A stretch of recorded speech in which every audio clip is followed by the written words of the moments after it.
Trasacco Estates, home to Accra's most beautiful and luxurious homes, presents its newest addition, Trasacco Springs, a premium master planned community of service plots surrounded by an exhaustive list of amenities. The gated community of Tema to Accra Motorway presents you the finest opportunity to own a land that suits your preferred size, budget, and payment terms.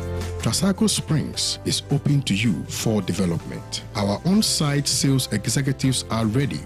Call on 055 659 2658.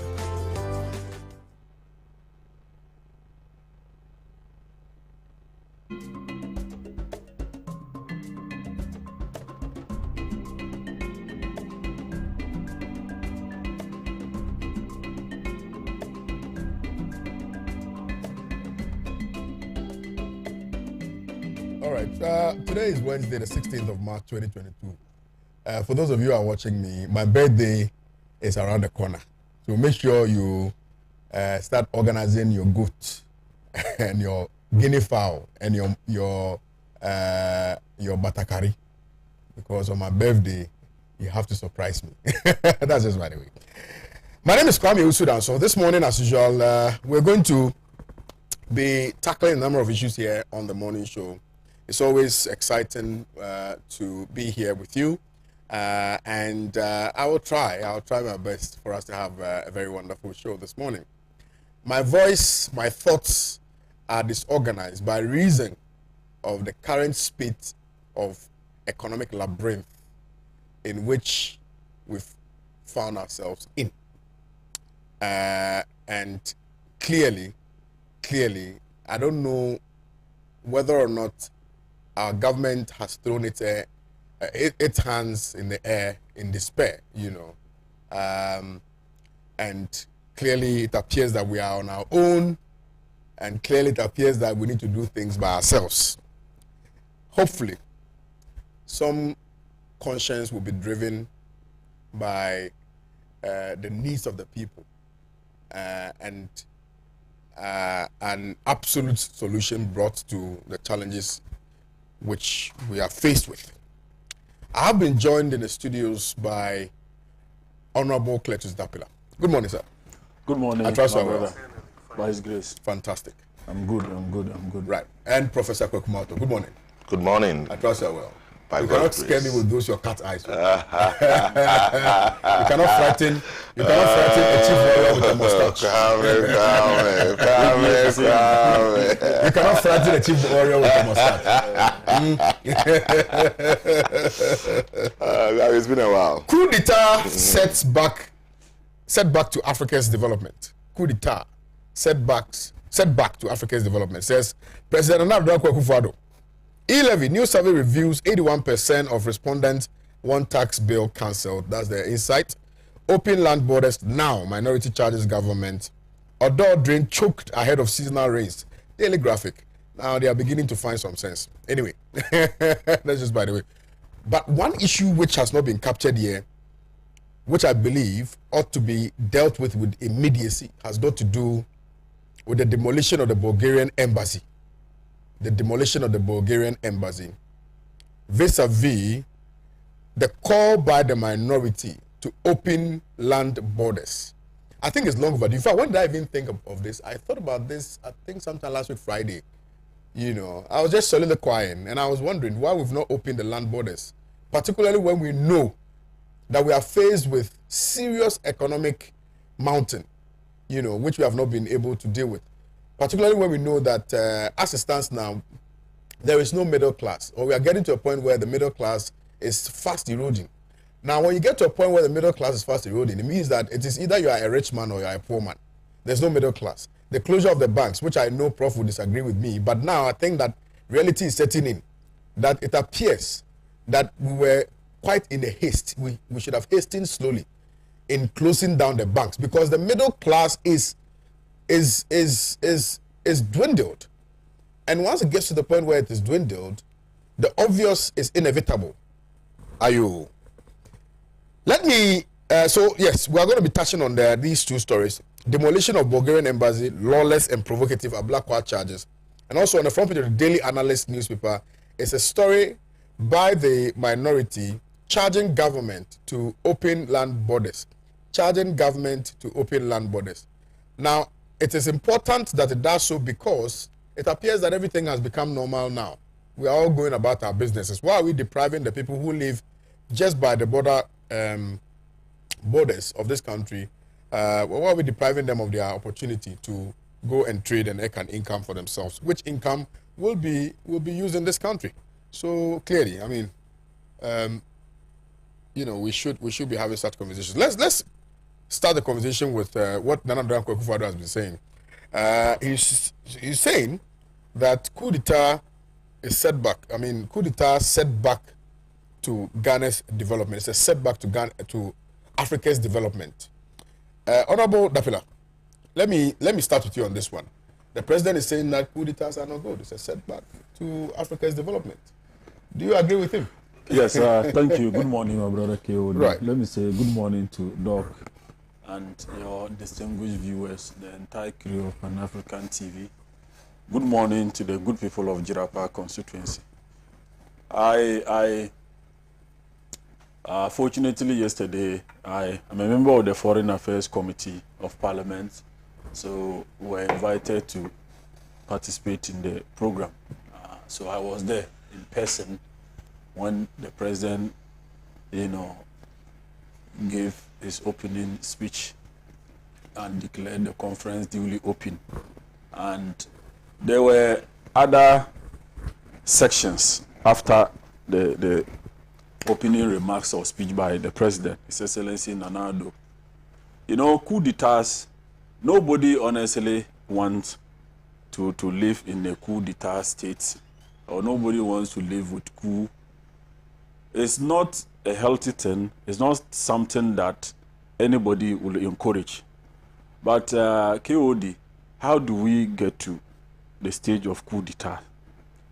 The African Union, the ECOWAS, and all the mother unions or bodies that are supposed to frown or talk hard on leaders or send the warning signals.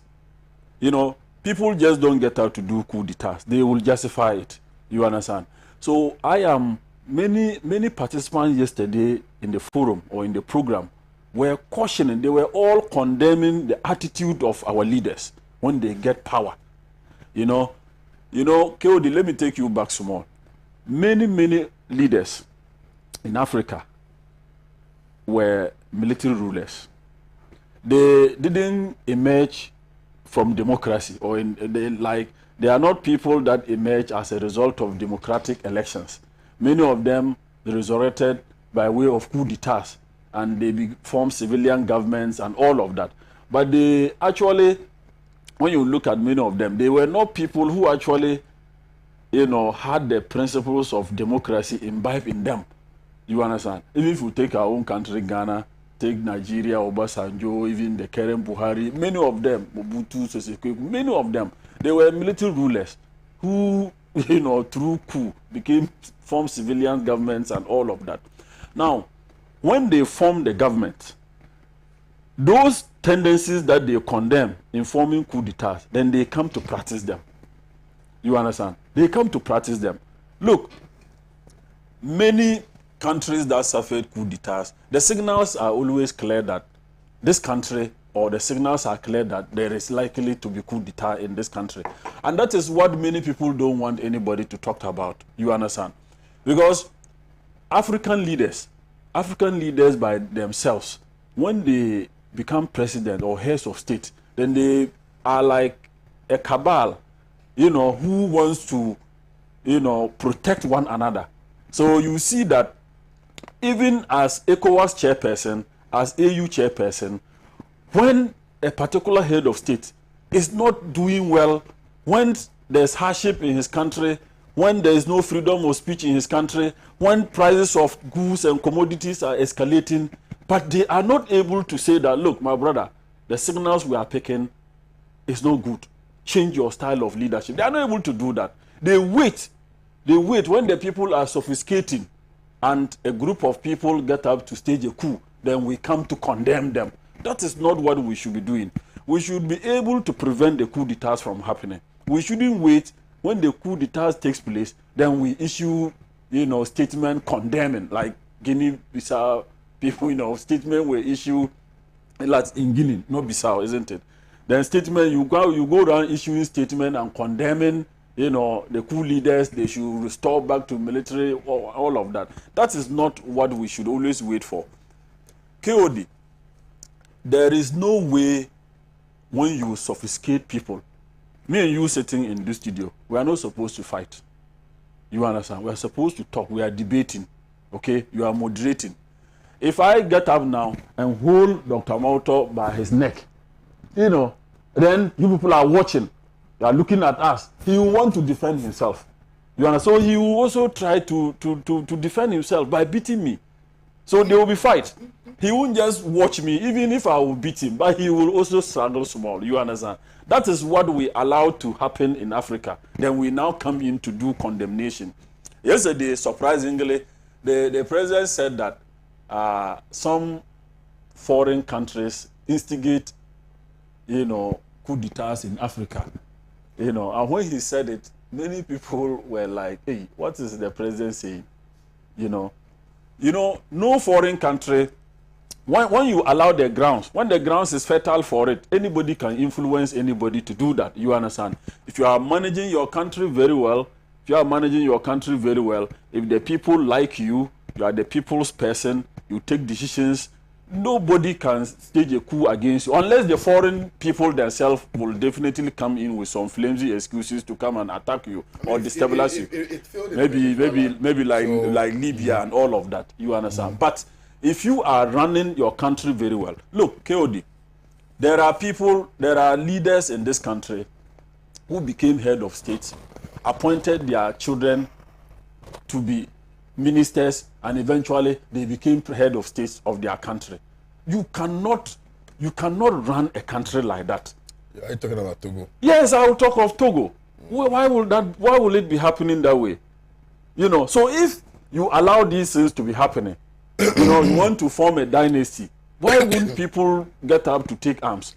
What I'm simply saying is that if you look at when the economic indicators are bad, when the living condition of the people, is deteriorating, then you come to do propaganda all the time. All is well, it's not true. The indicators are good. We are doing very well and all of that. Please, before you realize, you'll be taken by surprise.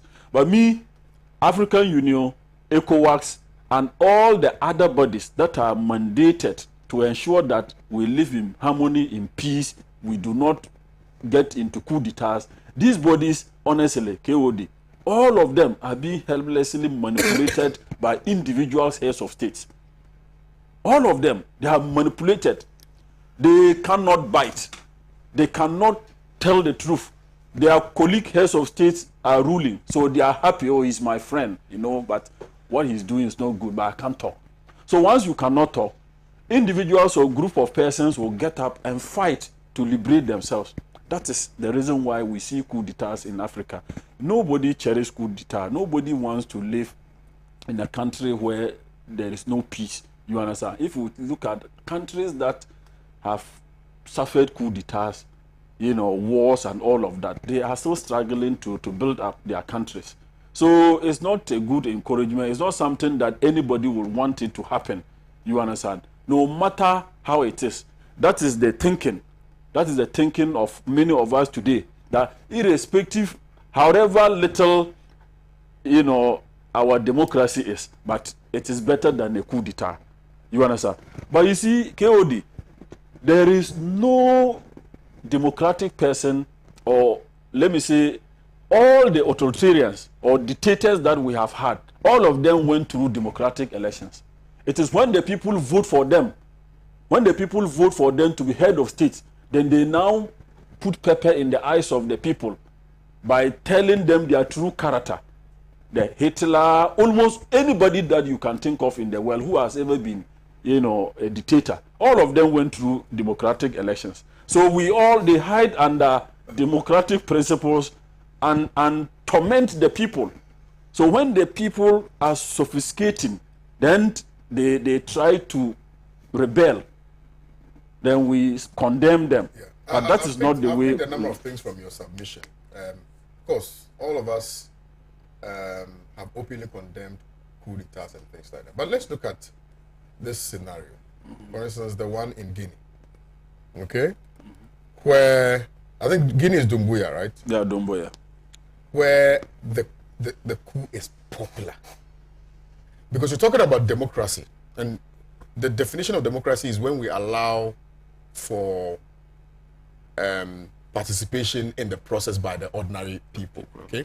But when you have a situation where the coup is popular, you have about 90% of the people in support of the coup d'etat. Can't you also describe that as a democratic process, albeit through the barrel of the gun? Because if you have 90% of the people in support, which means that the people have not had the opportunity, okay, under the guise of democracy, to freely demonstrate and express themselves through the ballot. And therefore, if there's an avenue through which they can demonstrate same, whether it is by the barrel of the gun or whatever other means, then, you know, that process cannot be described by reason of the usage of guns as coup d'etat. Yeah. Because we know coup d'etats mostly are very bloody. Okay, mostly. I mean, from time immemorial, we've come to know how bloody most of the coup d'etats have been. I mean, killings and things like that. But if you see the current trend of military takeovers that we have seen, very diplomatic. No bloodshed. You know, so can we look at popular military takeovers, you know, as a description of some democratic, you know, tendencies? Yes. Because what is democracy really is arguable. What is democracy is arguable. We've had instances where leaders have often posed the question, what is democracy? The West's definition and understanding of democracy cannot entirely be correct. Because what best works for Africans may not necessarily find expression in the West's definition of what democracy is. We have our people, and we know our people, and we know how to govern them. So if you have popular military takeovers, should that be a cause for concern? Because right now, all the prevailing conditions, or conditions which are rife, which necessitates military takeovers, you know, are such that when it gets to a point like you rightly intimated, then you strangle Prof, and Prof can no longer breathe, Prof will fight back. And that is how systems are built and changed, sir. Yes, KOD, I honestly, I do not support coup d'etats. Irrespective of... Maybe let's not call it coup d'etat. Maybe when we say coup d'etat, it makes it too humorous. Yeah, but it is. I would not support military takeovers. I don't support it. And I know many Ghanaians wouldn't support military takeovers. But even if 100% of the people support, you know, military takeover, but it is still not a democratic... What is democracy? Oh, it is... You see, because if it is government of the people, for the people, and by the people, and you have a military takeover which is of the people, for the people, and by the people, then what? I mean, the fact that one is not done, yes, you have to use. When we talk of a democratic elected government, we are talking of election through the ballot box. You understand? So any other means that you elect, or you have your head of state, if it is not through the ballot box, then it is a military takeover. Okay, how do you describe instances where we say that we are going to the polls to vote? People express themselves through their thumbs, and then it is quite palpable that one political party has won, but because another political party has in its possession the state apparatus, the state militia, the state whatever, they use that to usurp, you know, and to change the votes of the people. Yes. Is that not coup d'etat? Yes, that's coup d'etat. Yes, that is what I was telling you, that many of the heads of states, they hide under the doctrines of democracy and perpetuate, you know, hardship, you know, brutalities. They strangulate the people, you know, but all in all, we are saying that military takeovers are not good. But my concern is that what are the causes of military takeover?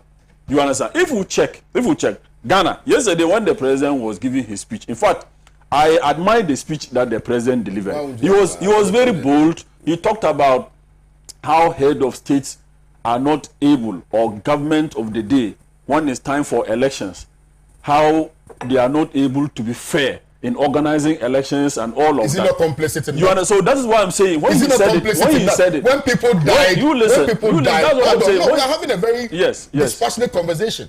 I am passionate because we lost lives in the just ended elections. Yes. Okay, and you have said nothing about that situation. You know, so that's what I'm saying, that KOD, when he mentioned it, I was in the program, I was just laughing and tickling. Many people were laughing and all of that. You see, what happened in the 2020 elections is something that should never happen at all in this country. It has never happened under the Fourth Republic. But you have the president, or the current president, who is the beneficiary, so he didn't see anything wrong with it. So all these things, going forward in 2024 elections, the NDC and my party, we are not going to fold our arms and allow anybody to intimidate us. We will not allow that, because we least expected what happened to happen, what happened in 2020 elections to have happened. We never expected it. But we believe that the President Nana Addo that we all know, that we touted as human rights activist and all of that, will never want to use, brute force in any of our polling stations. But we saw it in Ayawaso. It started in Ayawaso. They said it was just the beginning and all of that. Then in the general elections, even registration process, it was a tug of war. The footages are all there. Many people saw it. Okay. But people benefited from it, so they hail it. They will come to say that the elections were free and fair. Meanwhile, we all saw brutalities that took place in polling stations. We saw that 8 lives or more were lost, and people even passed comments like they were criminals. They were not needed at the polling stations. So if they are conducting elections and it's time for counting, then people go to observe the counting.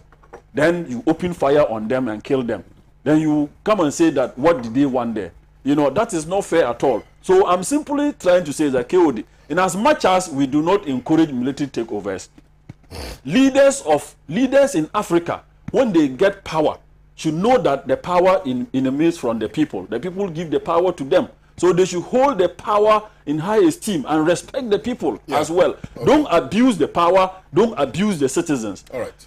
Corruption, as we all know, is one of the reasons why you can have military takeover. You understand?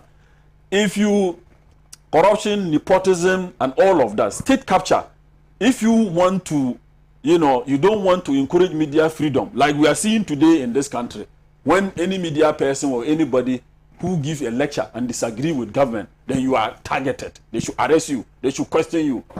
Those things, it was happening before. It happened under other government. So why is that today people cannot freely criticize the government of the day? That is not fair enough. We are in a democratic state. We want to encourage free speech. The media must be very proactive. The media should be able to talk about happenings in society for us to get solutions to our problems. But if we want to say that anybody who mount a platform or give a lecture and criticize government, for instance, the respected Professor Tuba gave a lecture and talked about ABCD indication and said that government should immediately tackle them. Otherwise, the indicators are showing that we can have a coup d'etat. Then they say he's calling for a coup d'etat. That's why I'm saying that many African leaders, we don't want to hear the truth. He is simply advising government. He's saying that if Ghanaians today, prices of everything is galloping, then people are attributing it to the war in Iraq, and then Ukraine war. How? Russia.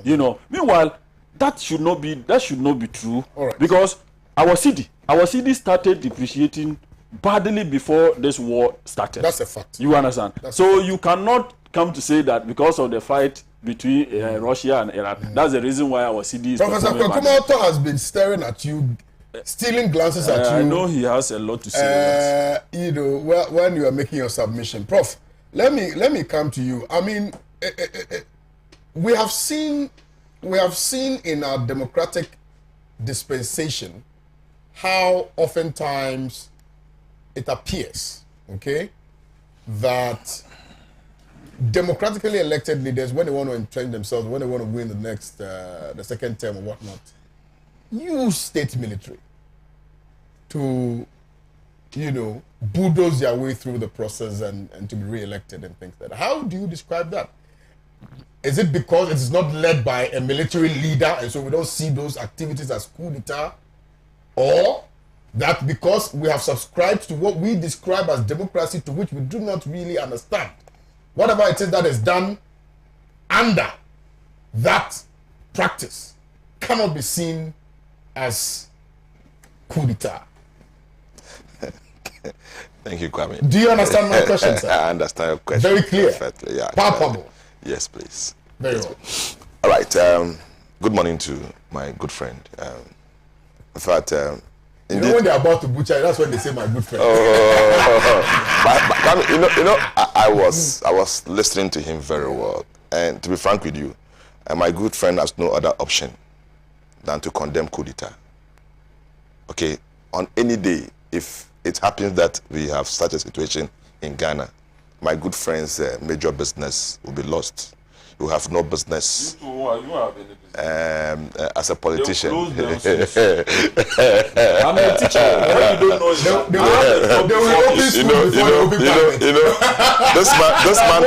this man has no option. Okay, now let me finish, my good friend. You see, you see, now apart from the politician losing his job, yes, there will be economic instability.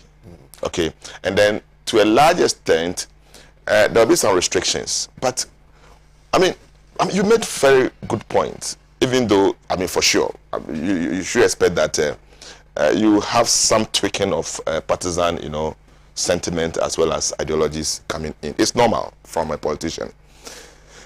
You see, Kwame, let's put it in context. Coup d'etat.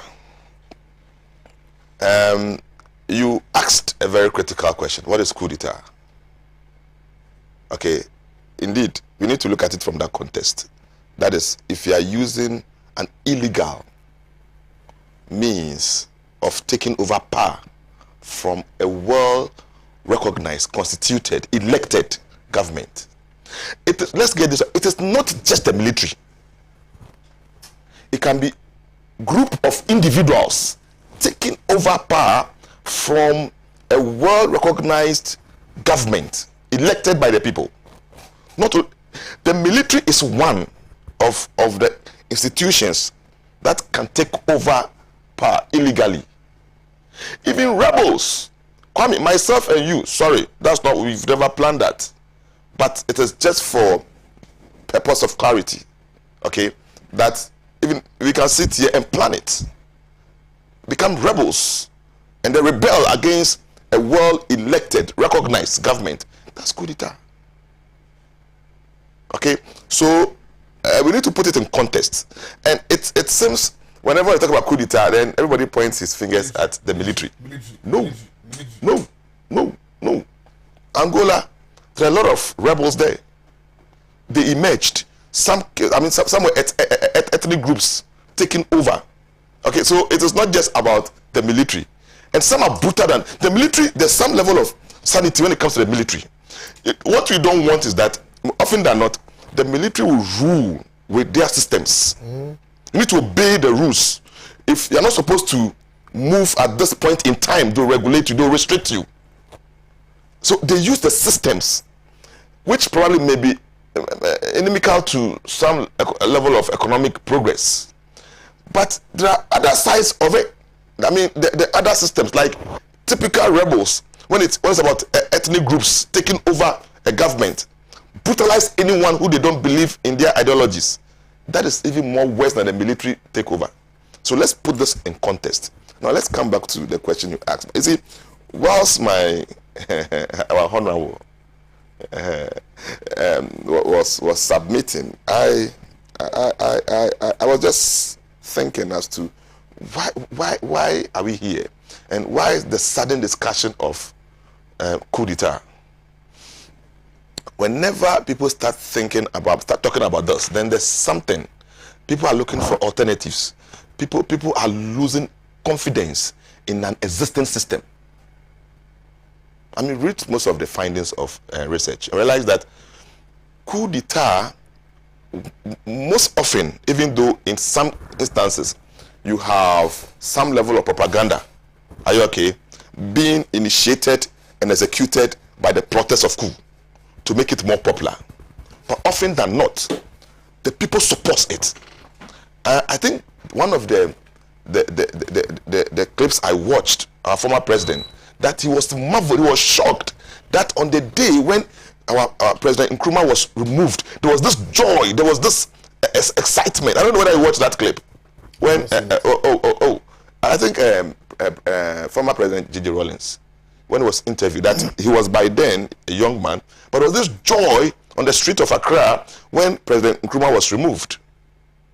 So indeed, to a large extent, and as to whether it was not state managed as a propaganda to make it look like the coup was successful and that the people were in for it. Okay, it tells you that, you see, to a large extent, coup also becomes successful when the people are in support of it. Okay, but why? Why should someone, knowing very well that democracy gives me, a non-royal, an opportunity to lead my country one day? Democracy breaks the principle of monarchy. Chairman, I don't know about your background, though. Yeah, we've discussed this here before. But for democracy, I don't think if you are not part of the royals in your ethnic group settings, you'll be in parliament by now. I don't know about it. So, if you have this governance system which gives you that opportunity to one day espouse your beliefs to develop your country, you one day be looking at the alternative apart from this democracy. It tells you there's something that drives the success of democracy. And I mean, you mention it. It boils down to economic empowerment of the people. Look, when I wake up to go and vote for a party, are you okay? Form a queue early in the morning to vote. I expect that party, when it wins power, to enhance my economic empowerment. Okay, that party must empower me economically, provide basic amenities for me. So in the event, I don't really get expectation, are you okay, of what the party must do. That is where people start, getting that feeling of resentment towards democracy. People become so critical of whatever leaders do. But you see, Kwame, economic depression is a major factor for people calling for change in government. Are you okay? And then change in a system. When indeed, today, if you are to subject the performance of these two political parties in the Fourth Republic to some public scrutiny, economic performance scrutiny, social, performance scrutiny, and all that, could one say that indeed they have been better off than other systems of governance? We need to do this analysis to come out with feedback from the people. Are you okay? Else we may be conjecturing. Now, Kwame, there's something I always believe that it triggers coup d'etat. And in a part of the world, I want to say that our position has been very, very circumspect in making some statements. In fact, I've not heard, even though some people have made some conditional statement that if this is not done, it may lead to coup. I mean, which is fair. But I'm very happy that indeed the opposition, even though in the midst of hardship, okay, have criticized the government in context, but not really pushing that agenda for coup d'etat. Like I mentioned, if they try it, they may probably end up losing their jobs. Then, Kwame, another issue that is very, very critical, apart from the economic issues, a state of oblivion, state of dissentment. The people now have lost confidence in the entire system.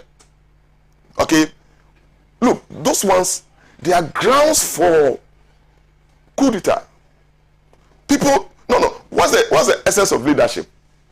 I'll move from my parents' home and go and sleep on the street if they can provide me basic food and water.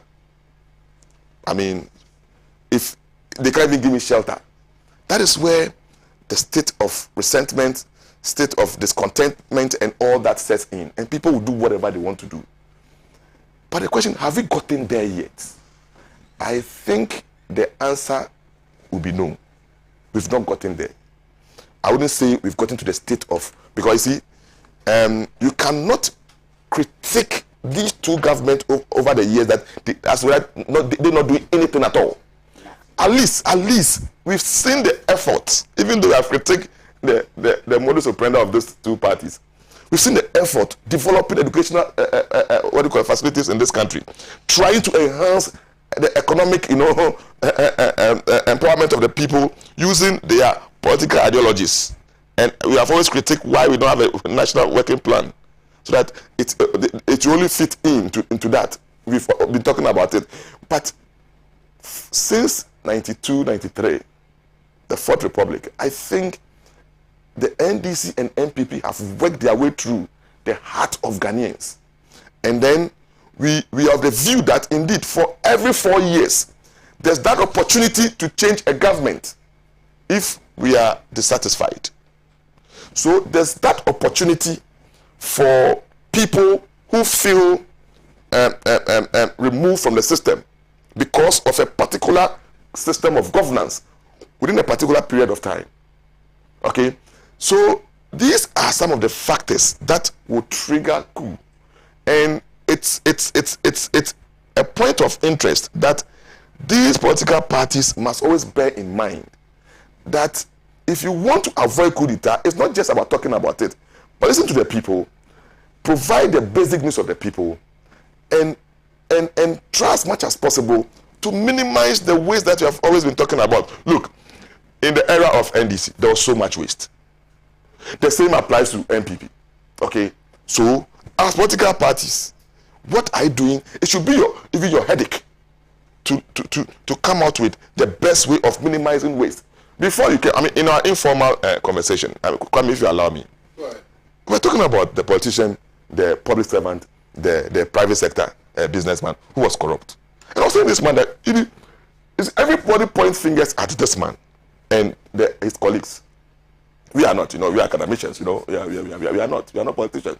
I'm very happy that you have joined me. Okay. We are not corrupt. Studies, you see, studies has revealed. So are you saying that as a teacher, you were corrupt? As a teacher. Yeah, but your main profession is. You do that, you shouldn't. No. Cletus. Academic corruption. Cletus. Academic corruption. He does that. Cletus. Academic corruption. UPS. I'm not just meaning him. Oh, Honorable Cletus. Sexually transmitted grades. I didn't say that. Sexually transmitted grades. Honorable Cletus, you see, let me be frank with you about what you just mentioned. No, UPSA is a very developmental and future-oriented university. About 10 years ago, we came out with a policy that no lecturer should produce a handout. 10, 15 years ago, not today. What people are struggling to deal with today was dealt with about 10, 15 years ago. That you have no right to force or impose a handout on students. In fact, even if you have written a book, that book should not be a condition for yes. So all you do, no, and once you see, empower the students. No. Oh, chairman, that's by the way. They bring force them take this, and anybody who wants it can buy. Those who buy, write their names for me. What are you communicating?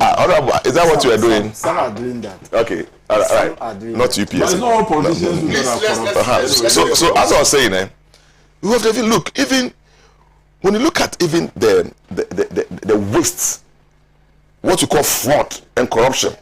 Are you okay? Is the politician corrupt more than the public servant or the private sector businessman? Not at all. Not at all. Not at all. But you allow it because you see, your primary role is to ensure that the resources that we have entrusted in your hands must be protected. So you allow it for the waste to be perpetrated, and that is where we need to have a genuine and sincere conversation. That look, the role of the politician in the development of this country is crucial, because we entrust the resources of this country in your hands. For that matter, you have that moral right as well as the legal right, constitutional right to protect it for the people of this country. And we will always talk about this. Else, we will sit here every Wednesday and be talking about how to avoid coup d'etat. Right. But before you say Kwame, I'm not done yet too. You are done. He made a statement. There was a submission he made, and I think I have to make this point clear. Kwame, today, nobody can tell me that the state of silence in this country. Nobody. Kwame, state of silence. Oh, my brother. Oh, Kwame. What are you talking about? Kwame, you see, how do you explain state of silence? What are you talking when about? the man himself who was presenting his paper, his output from research, Professor Tuguba, mentioned without fear or favor, has he been arrested? Chairman, you see, sometimes, Chairman, Hasn't he been arrested? no, he said he's going to what do you call it? No. Has he done it? So no. Please, Kwame, you read law.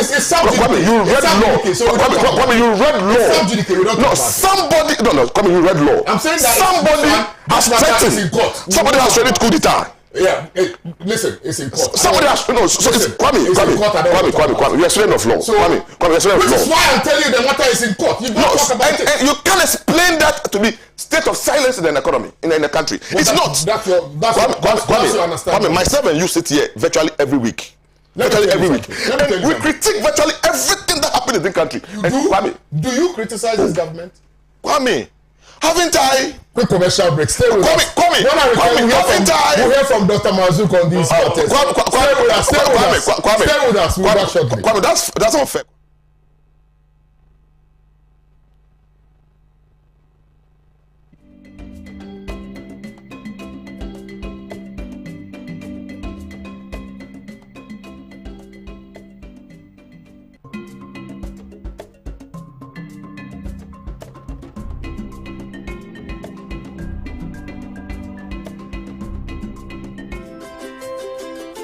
Trasacco Estates, home to Accra's most beautiful and luxurious homes, presents its newest addition, Trasacco Springs, a premium master planned community of service plots surrounded by an exhaustive list of amenities.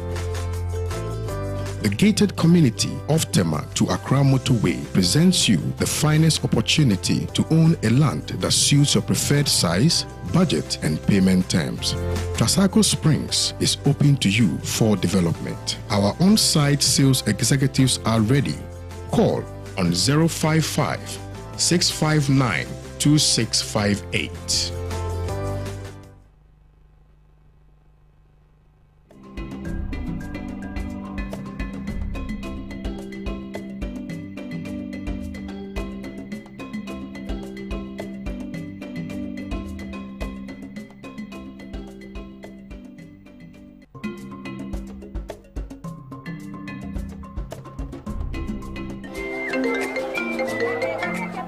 information. But I'm school. Me, I have still not got the money for that list of expensive building materials you sent to me. The price of the iron rods have been increased too much, are they? Madam, relax. Look, that's not why I even called you. I just visited IPCP, where the engineers told me everything about Trasacco fast floor. Trawanko, please, those people are expensive. Are they not the people building those big houses in town? I bet most guys are guys. Madam, in fact, I used to think the same until I visited their office today, and they gave me an estimate of how much it will cost. Yomo, the estimate is free. It's cheaper than the one I even sent you. Wow. Building contractors, foremen, masons. Visit IPCP, the Trasacco Fast Floor. Engineers will assist you build an affordable, faster, and stronger building. Oh, madam. It is done. Wow. Trasacco Fast Floor. Stronger, faster, and affordable. This is a Trasacco construction product.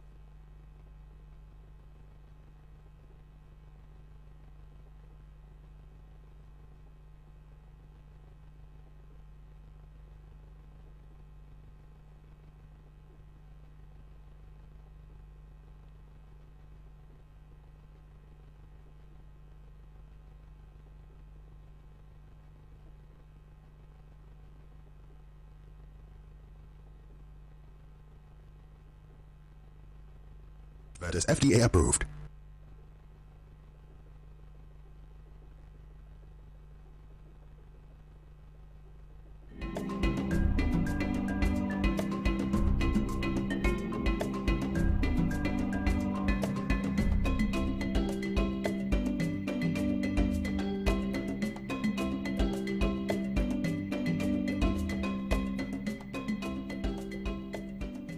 Because you just support.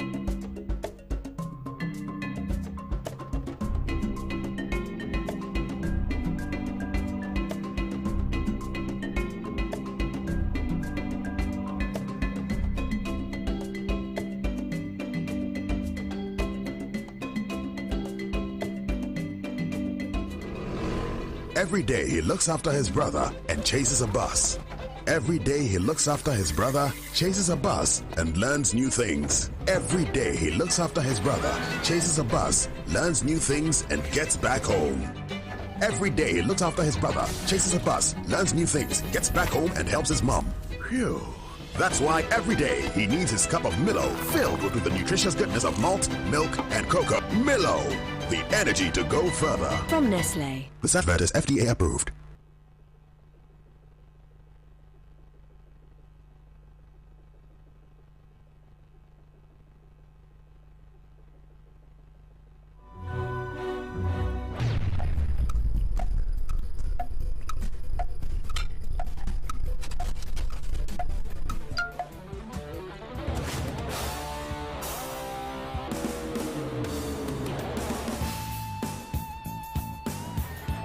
Oh, it's incredible!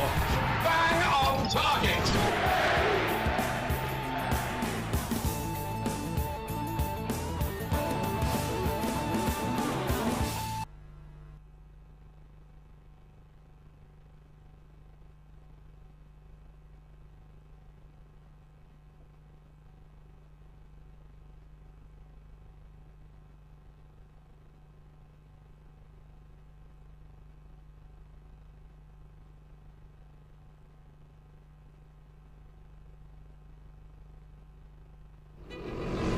Every day he looks after his brother.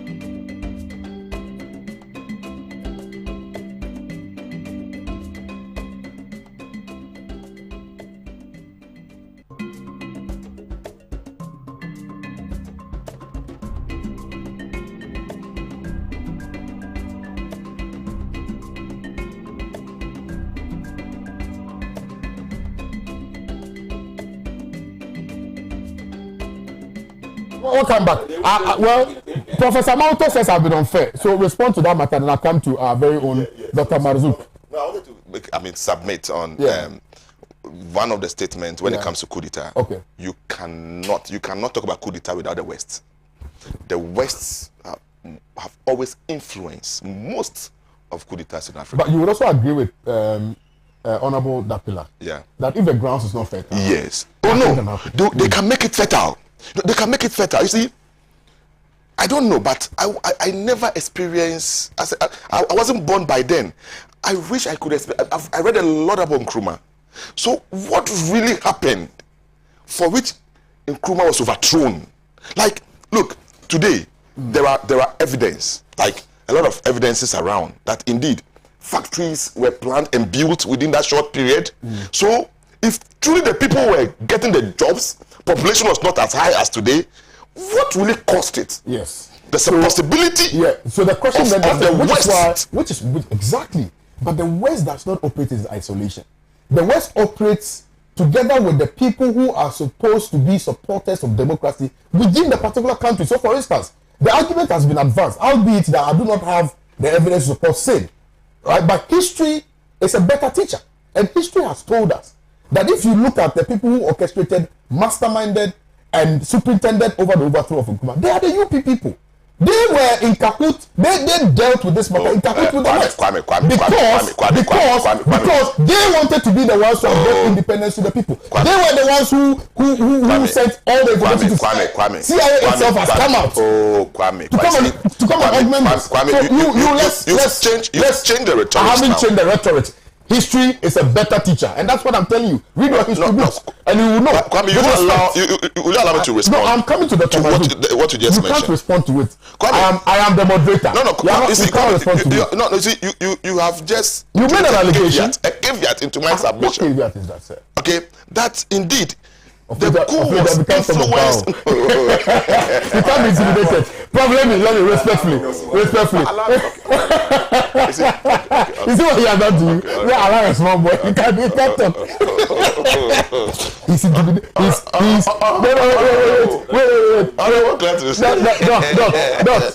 Wait. Prof. All right. Prof. Okay, yes. Dr. Mazouk is democratically intimidating you. So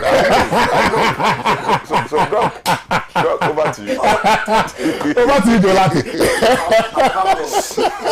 I'm humble. No, but Prof, when he's done, I will let you. All right. Oh, then let him talk. No, I just want you to have an introductory bite. It's very important. Good morning to the church viewers of ours, and special good morning to the Wamachima of Yana, of Yuna, of Benglana.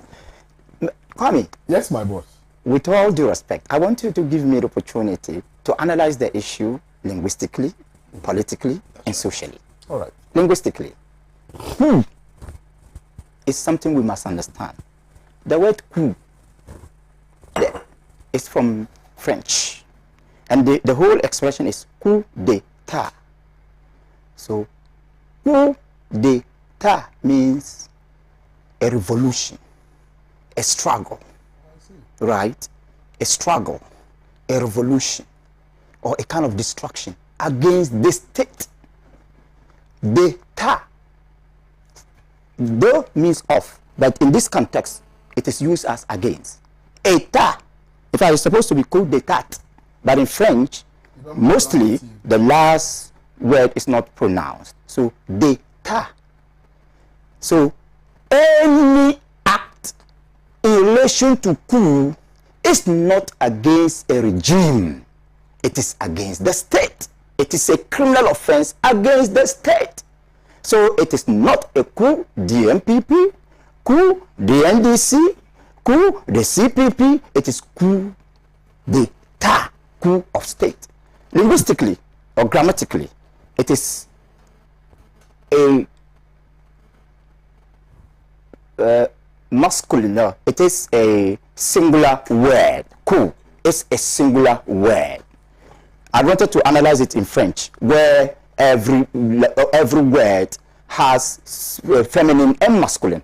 But once we are speaking English, let's go to so coup d'état. Coup, the word coup is singular. The plural form of coup is coups, right? The S is there, but phonetically, the S is not pronounced as Ed, it's pronounced as Z. Coups, right? some dictionaries or usage authorities will say will want it to be coups d'etat. Then I think one Webster, the American dictionary, accepts coup d'etats.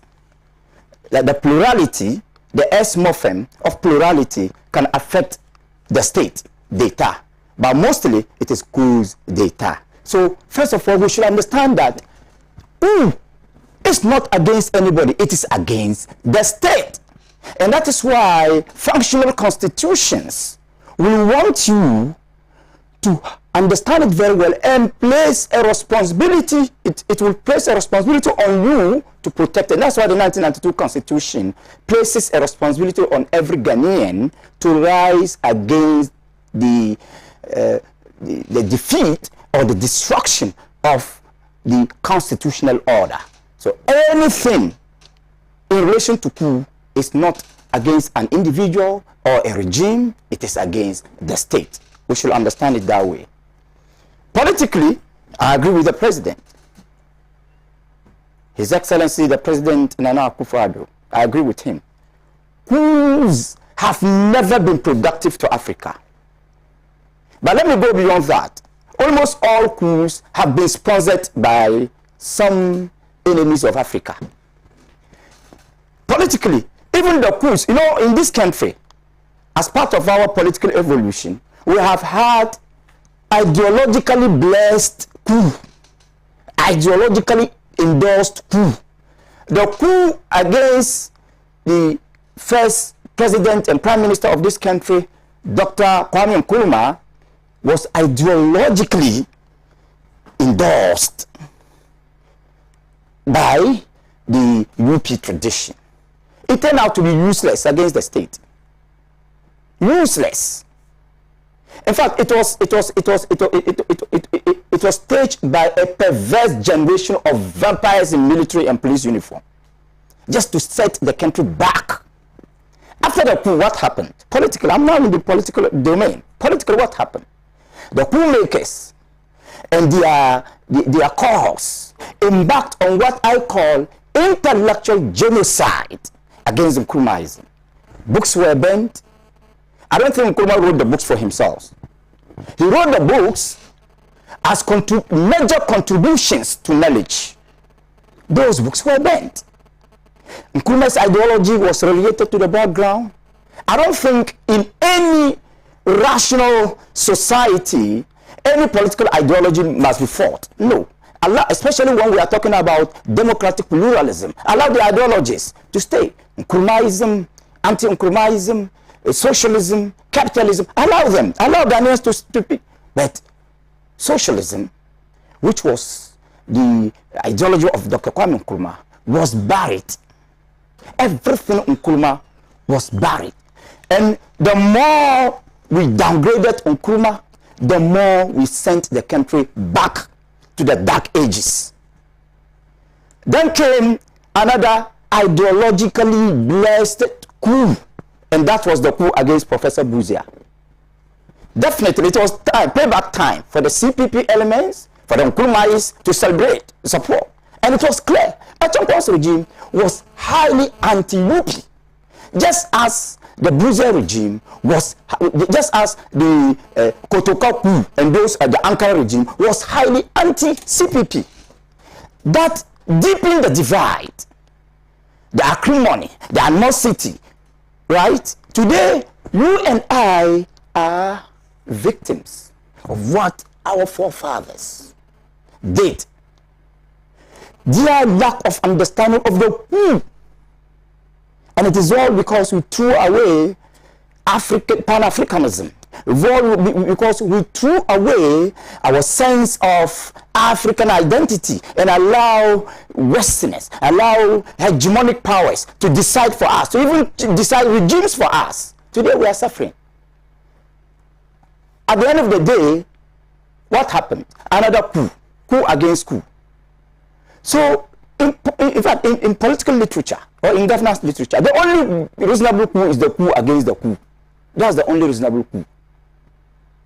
The only reasonable coup is the coup that will pave way for constitutional order to come back.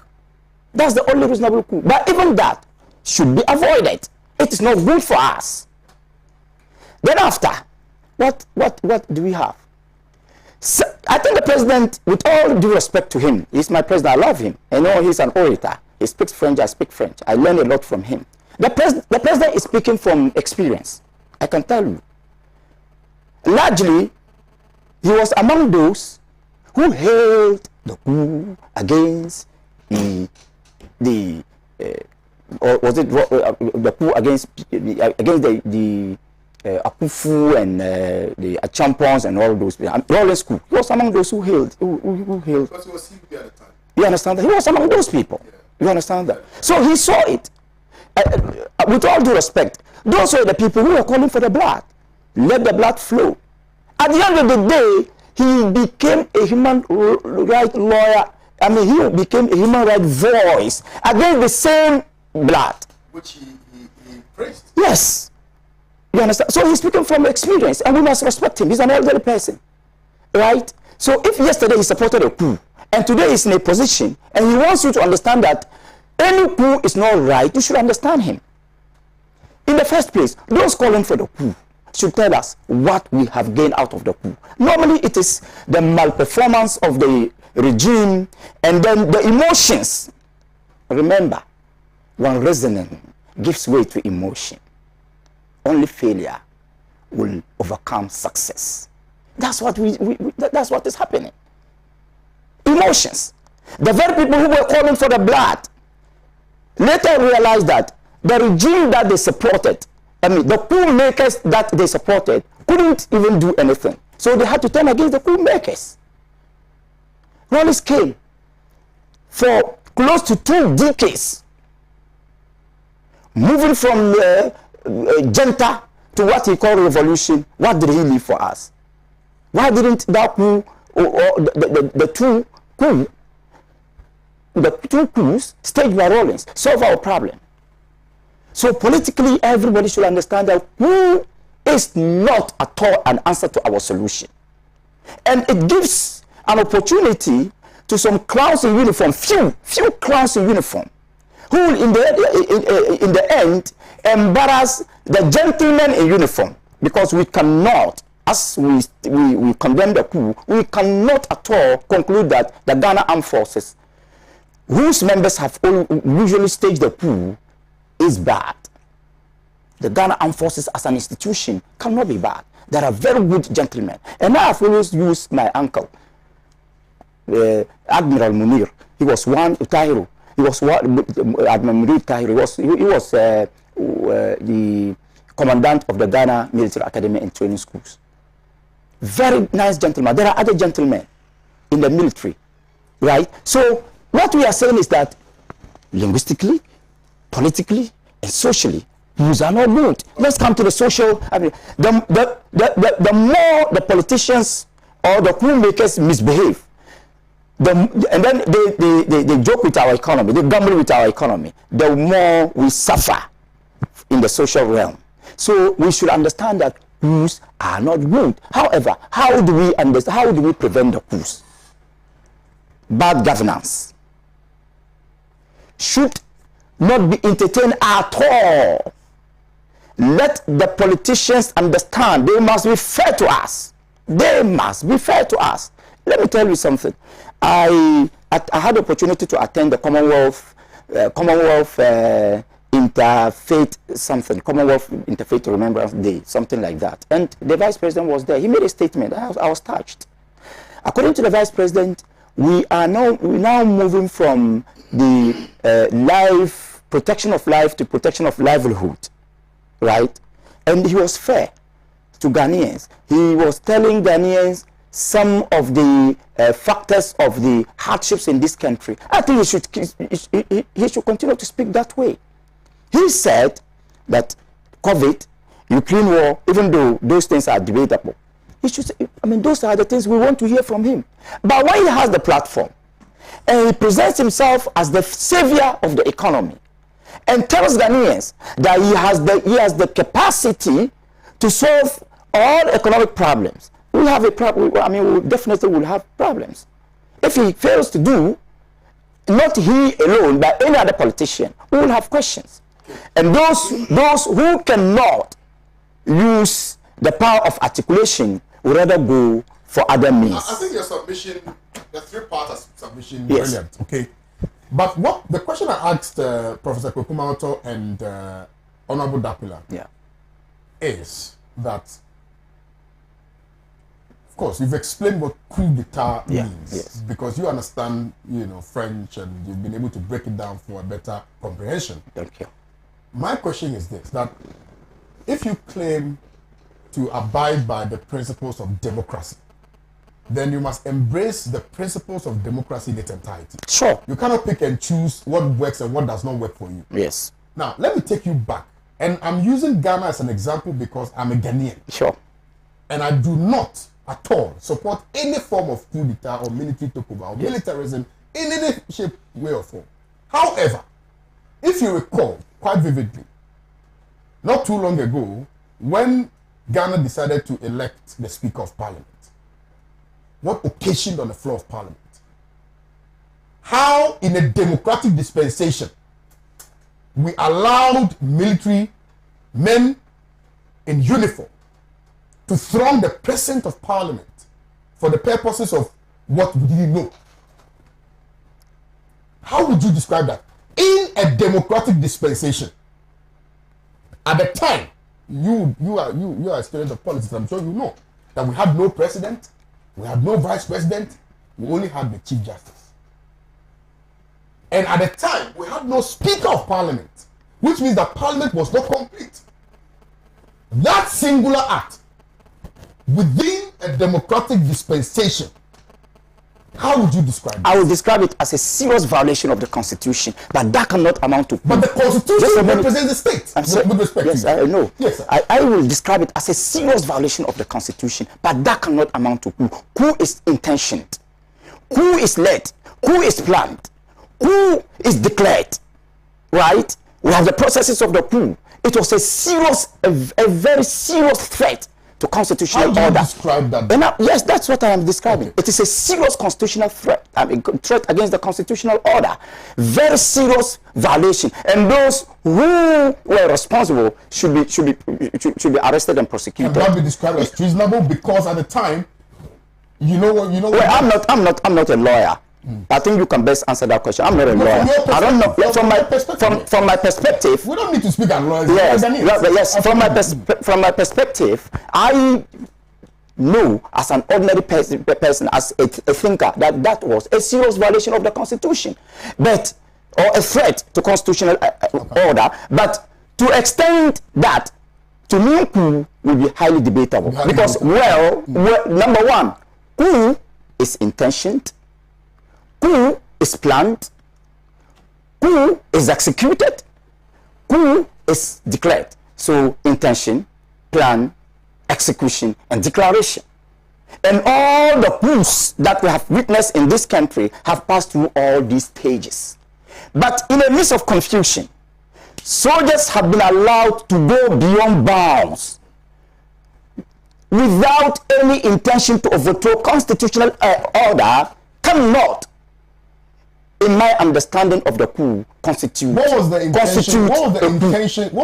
Because as we sit here, we do not know the intention. Even God, I think, was it Lord Denny who said? I hope you understood me. No, with respect, I think it was the Lord Denny who said that even the devil does not know the intention of man. Yes. And so as we sit here. Yes. So the intention you are asking. Yes, you are asking me the intention. I'm saying that it's unclear what the intentions. Yeah, of course. I mean, maybe the intentions were thwarted at some point when it was impossible to execute. But let me make another statement. Let me make another statement. First of all, we were dealing with a pandemonium. That was a pandemonium. Okay. An exceptional situation. Yes. It was not a situation of normalcy. Yes. And because it was not a situation of normalcy, we expected some people within that locality to go beyond bounds. Yes. Just as we saw parliamentarians who are supposed to argue and reason, throwing blows, using, hitting. That is unparliamentary. that is unconstitutional, but that cannot amount to coup. That cannot amount to coup. No. But when you have, in that pandemonium, if you have soldiers who may not understand their limits of constitutional governance and go beyond those limits, wait a minute, go beyond those limits, come to parliament, perhaps with the intention to restore order. Okay. That becomes a serious violation of the constitution. Okay. That cannot amount to coup. Yeah, but there's no plan. There's no execution. There's no declaration. There's no intention. In your three pronged explanation. Sure. To what coup d'etats are. Yes. You made it quite axiomatic. Sure. That coup d'etats may not necessarily emanate from the quarters of the military, for instance, because it's a revolution against the state. Revolution against the state. Sure. And a revolution against the state may not necessarily emanate from the quarters of the military. I mean, some civilians, like the gentleman who is standing trial right now, yes, in which matter we cannot go into, yes, you know, is a civilian, yes, who made some comments, yes, and is seen as somebody who is a threat against the state. Yes. Now, and he's being tried by a court of competent jurisdiction. But my question with respect to you is that if you're talking about... Today, I love your questions. If you're talking about a revolution against the state... Yes. In a regime which is to be described as democracy... Yes. You go for elections. People vote for a particular political party. Then, you know, so in that particular state, in that particular moment, we can call it a decision to get a leader to lead the state. Yes. Okay? Sure. So any act, intended or otherwise, yes, which subverts that process will be against the state. So if you have people using, for instance, military, yes, using land guards, using vigilantes, yes, to act in ways which does not reflect the true will of the people, because the people make up the state. Yes. But how would you describe that? Yeah, I would. That will be coup d'etat. No. You see, I think my explanation is clear. No, it's clear. I mean, and my explanation, apart from giving you the linguistic analysis, yes, the theoretical aspect of it, I also delve into the practice. So we call it theory and practice. Theory and practice in the sense that what the expression means and how it has been practicalized in our political context. Okay. The various coups, and I haven't mentioned coups that have ideological blessings. Absolutely. Right? I have done that. So if you contextualize it, what you are saying is abstract. But if you put it in the context, you will agree with me that those are instances of threat against constitutional order. But those instances cannot mean coup because they are not planned to do away with the constitutional order at all. Those instances are staged, so those acts are staged by bulldogs in the various parties. Just a minute. Bulldogs in the various parties, just a minute, to give advantage, right? To give advantage to their political parties in the name of democracy, not with the intention to overthrow the entire constitutional order. You have answered the question. So, because it's an overthrow, if you have not overthrown the constitution, then that cannot be. Well, so yes, I get your answer. Thank you so much. Let me come to you, Dr. Let me make a final statement. I beg you. Look, Ghanaians must rise against any coup. Let Ghanaians understand that we have a responsibility to ensure that we are no longer ready to go back to the dark ages of our. But do you know why? Do you know why our democracy has thrived? Yes. With respect. Yes. It has thrived not because governments have done any exceptional thing. No. It is because the people themselves have decided that we do not want to go back to the dark ages like fantastic. So, and the things which have, taken place. In order that we achieve that expected end, is because there's some level of freedom of expression. Sure. There's some level of freedom of the media. Sure. People are able to express themselves without fear of favor. Good. Which is why we are here. Yes. But when you take that away from them, because when people vent they are okay. Yes. But when you don't give them an avenue to vent, yes, that is when it bottles up, and that is when they act without even thinking. You see, but where we are now, in this particular space of time, okay, with the acts or omissions, of this particular administration, I'm not afraid to say, this particular administration. No, just a minute. Don't you think that we are creating an atmosphere which will be rife for people to now begin to act in opposition? In capital West, I don't think so. In capital West, I think that the Constitution has given us the right the right to oppose, to demonstrate, to protest, and to speak. You and I cannot be cowards. Let me tell you, even just a minute. Who demonstrated and hot water poured on them. Is that not demonstration? No, I'm coming there. I'm coming there. Yes. Look, call those things dictatorial tendencies. Right? Just a minute. Oh, I beg you. No, I'll come to you. I like the line of argument. I'll come to you. No, I'm telling you. No, please. Dictatorial tendencies. But it is up to the two of us to rise against the dictatorial tendencies. Even in the so-called culture of silence in Rawlings regime, there was a voice. Professor Edubuahine remained the lone voice. He spoke. He broke the culture of silence. So, Kwame, it's only cowards who will be quiet. I won't be quiet. Okay. Whether it is my regime or not my regime, I won't be quiet. I won't be a coward. The worst you can do is to kill me. But as long as I remain alive, I won't be quiet. So those singing the songs of the culture of silence should rather blame their cowardice and not the culture of silence. They are the cause. All right. But let me conclude on that. Yes. Let me conclude. My conclusion is that I have more yes, my conclusion is that the regime should do everything possible to satisfy Ghanaians. Ghanaians must do everything possible to hold the regime accountable. Ghanaians should not be cowards. It is cowardly to plan any insurrection against the state. It is cowardly.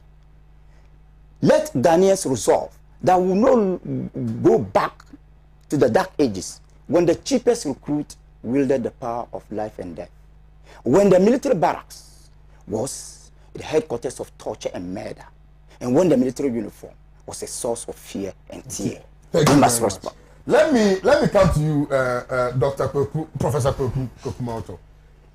Prof, it appears that I don't know whether your thoughts have been answered. If it's the same topic, then I think the submission is okay. It's okay. Beautiful. My brother today you is wanted the to spirit. respond to a few things. Yeah. Well, and I'm particularly interested in this topic because of where we are now. And let's not kid ourselves.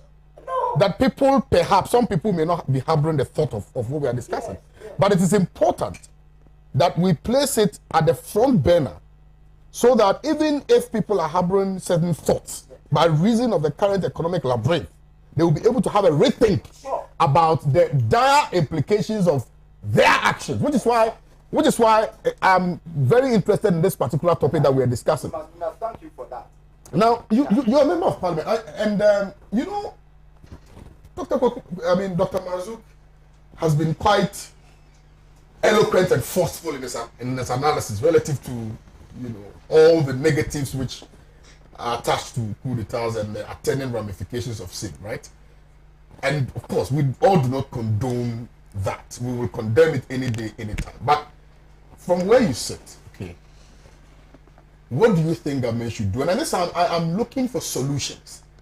Now, we cannot at all spare the effort of alluding to the realistic, challenges confronting the people. That's the reality. That the people are not happy. People are not happy, both in the NDC and in the NPP, because look, yesterday I slept in darkness, okay, and a lot of people are still sleeping in darkness. The prices of crude have gone up. This morning, somebody just walked into Pan-African Television holding in his hands 2 cedis cocoa that he has bought. And he was upset to the point that he wanted to come on air and come and show it to the cameras that this is how much, cocoa he got when he paid 2 cedis for it. So it is not laughable at all, the kind of, economic situation in which we are, and it keeps plummeting. It keeps plummeting, it keeps dropping. Every time people are just simply struggling, right? So what real solutions can we proffer so that going into the future we'll be able to ameliorate some of these challenges confronting the people? Otherwise, we cannot be certain what may happen, because nobody is privy to the unforeseen. You know, I honestly, I admire the submission of my two good friends here, but the question you just posed is about the political will to condemn or to take action against people who will undertake these excesses against the Constitution. Yeah. You understand? Yes. If you are in government, if you are ruling, and you have party bandits who go around terrorizing state institutions or state actors, they go around victimizing civilians in the name of my party is in power, and you do not take action against such group of people, or you take them to court and manipulate the system for them to be fined some token and all of that, then people will not take you seriously. That is where the citizens, when they don't believe in your action, you understand, because you think that you are the beneficiary of that action. You know, people have gone to queue at polling station to write their names to vote. Then you send tax there to go and tell them they don't hail from the place, prevent them from registering. Voting time, we saw blood, we saw lives were lost. What action did the government of the day take? These are things that government should take action against, for them to know that you are actually serious, you can solve the problems of the country. But when you allow these excesses to be taking place, you come, even sometimes, no even statement to condemn these excesses, then you think that the people should fold their arms. No. There can be a time that people will, you know, there can be a time bomb. People will take arms, or people will also revolt. They will want to fight back. That is what we don't all want. So I'm saying that in as much as I support your submission, government should be very bold to take action against even their own, who will undertake certain excesses against state people or state institutions. You understand? We're here. We have footages. You understand? Party bandits can go and remove a national security coordinator being appointed by the state from office and drag him from his office, beat him with impunity. You understand? Then you ask national security, they won't talk. Nobody will give any better explanation. Is it democracy? This is not democracy. You understand? So, by and large, we all condemn coup d'etats. But let us don't sit down for coup d'etats to happen, then we begin to issue statement to condemn, coup d'etats. Let us prevent it. Let us be bold. We should be able to talk. Now, government of the day, don't go arresting people who are criticizing you. Take the criticism in good faith. Don't go around, Dr. Mazuki is saying that he will refuse to be coward. That is true. There are many who will be cowards. You understand? They can go and plan something because he will talk. Once he vents his anger out, he is fine. Somebody will not talk, but he can go and plan and team up with a group of people to probably do a coup d'etat. You understand? So please, there are two different things. Let the government of the day give people the opportunity to vent their anger. They should accept constructive criticism. Don't hold opposition to their neck. When you do that, and at least when you throw a ball to a wall, it will bounce back to you.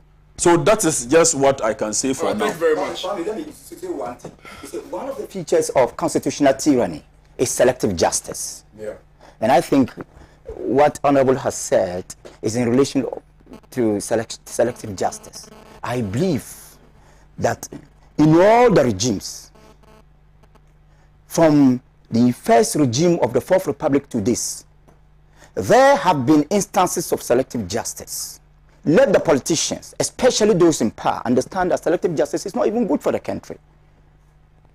You cannot allow party bulldogs, whom the Honorable calls party bandits, to cow all of us into submission. We will not at all. We will not allow that. So that kind of selective justice, which is in your law itself, is injustice. Selective justice is injustice. Okay. Must not be tolerated in this country. Well, thank you very much. It's been a wonderful submission here in respect of the coup d'etat subject matter. I'm enjoying the conversation. I believe you're also enjoying the conversation. Wherever it is that you are, kindly share the feed on Facebook. Leave a comment underneath the Facebook stream. We'll try to read as many as we can. You know, this is the only station that you get it as you want it. Truth is what we preach.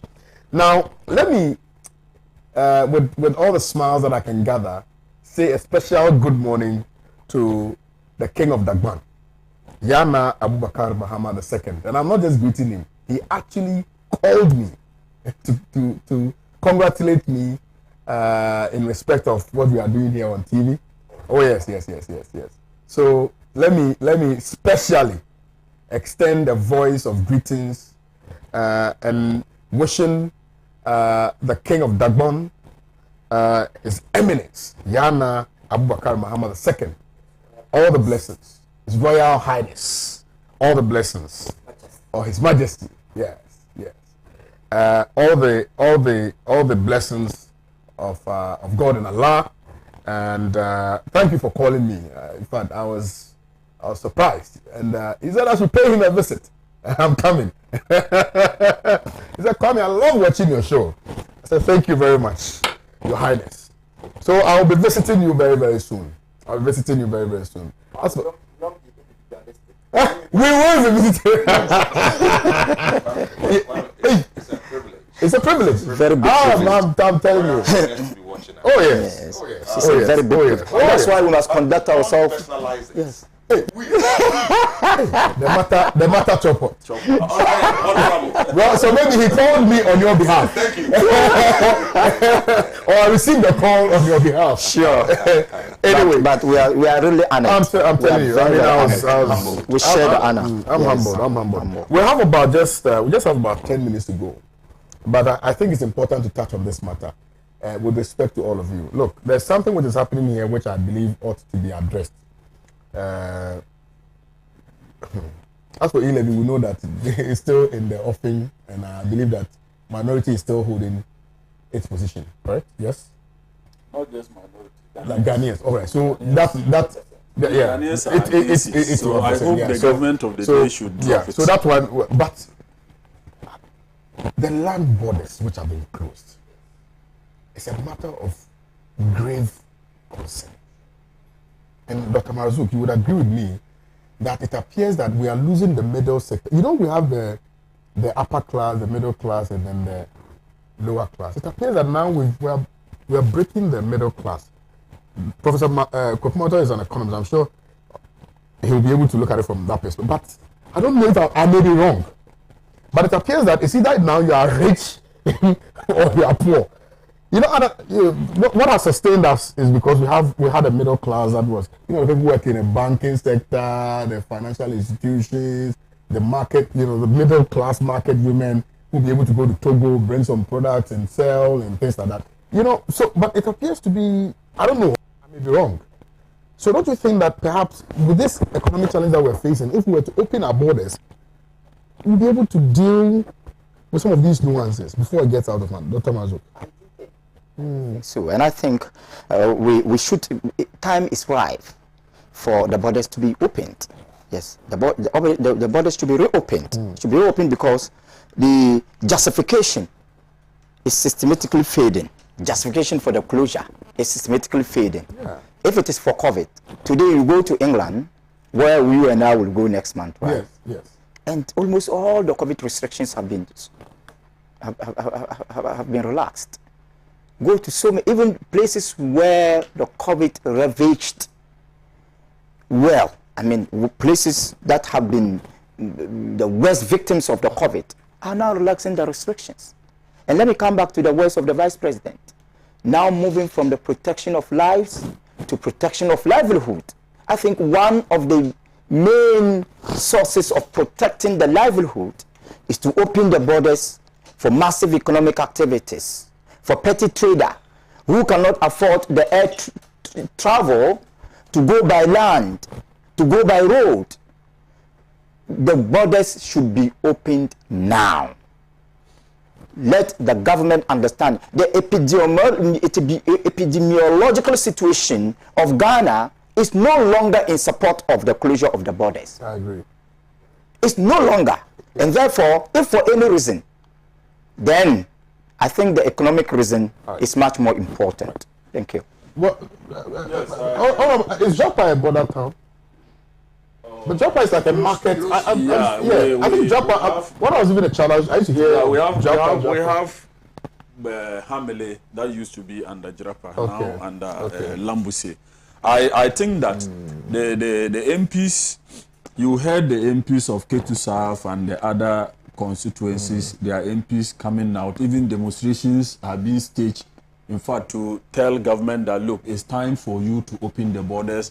We need our freedom of movement, where you have held us, too much for some time now. We need our freedom and all of that to be able to do our businesses. You see, Dr. Marazu just said something. KOD, I asked a young man, he said he goes to Togo to buy few things to come and sell. Now I asked him, how do you go? He said, they use the illegal route. Because they go to buy few stuff, use the illegal route, come and put it somewhere, then they go again, And the guy was telling me that they risk their life too much. Some of them are always harmed on the way. But because it's an illegality, they cannot come to complain. You understand? So I think it's about time. Look, all the COVID restriction, even there are MPs who want to file a question and drag the Minister of Health to Parliament to come and explain to us the situation of the COVID-19. The airport, people are complaining. You are there. Frontline health, what is still there, charging $150 for nothing. You understand? Government is not able to explain all these things. Who is taking this money and for what purpose? Nobody is able to tell us. You understand? So it's time for our borders to be open. The people are saying that enough is enough. And I am adding my voice to that of the minority leader and many Ghanaians, especially those affected constituencies or districts or municipalities, that their businesses are being affected, times are hard, petrol prices are high and all of that. Now, everything in this country, if you don't work, you cannot eat. Even those who are working, it's difficult to survive. So we are pleading with the government of the day, they should listen and open the borders for us. Thank you very much. Right. Prof. Yeah. You see, yes, sir. You introduced me with my expertise. I think your last submission referring to me that I'm a finance and economic expert. I mean, I'm a student of finance and economic expert. Now, Kwame, yes, I stand to submit on economic issues with the knowledge, the theories I learned.